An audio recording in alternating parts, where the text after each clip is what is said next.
हम विकास सिंह भोजपुरी गायक सबके प्रणाम करतानी और आप सभी को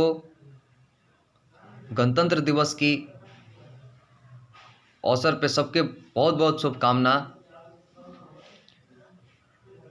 हमारा आशा बा आप सब अपन देश खातिर जियतानी, अपन देश खातिर ही मरम और अपन देश के तरक्की में अपन योगदान दे। हम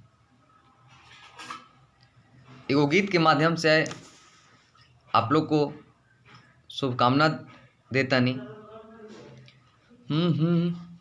अरे तेल बिकाई के तनो महंगा, तेल बिकाई के तनो महंगा, ई तोर न होई ए भैया, ई तोर न होई। भारत सोना के ह सुगनवा, कबू पीतर न होई।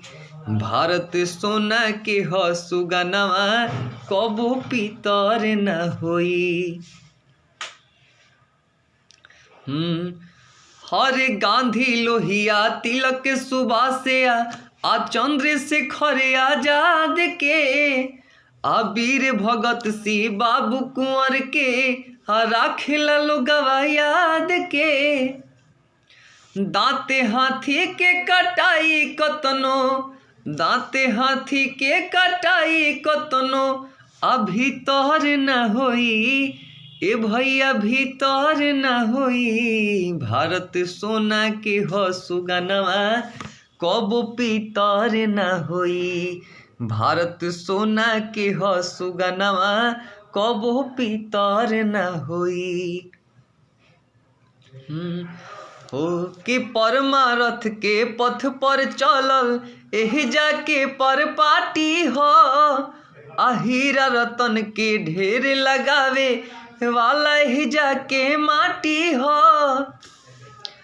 पापी गंगा में नहाई कतनो, पापी गंगा में नहाई कतनो, पवित्र न होई भैया, पवित्र न होई। भारत सोना के ह सुगनवा, कब पीतर न होई।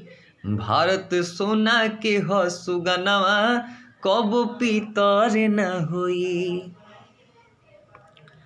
आप सबके जरूर अच्छा लागल होई। गीत के लिखले बड़े हमारे बड़े भाई कुमार अजय सिंह एकावना आरा। बहुत ही बढ़िया भैया के हरदम आशीर्वाद मिलत रहेला हमरा। बहुत अच्छा लिखी ना। जय माता दी।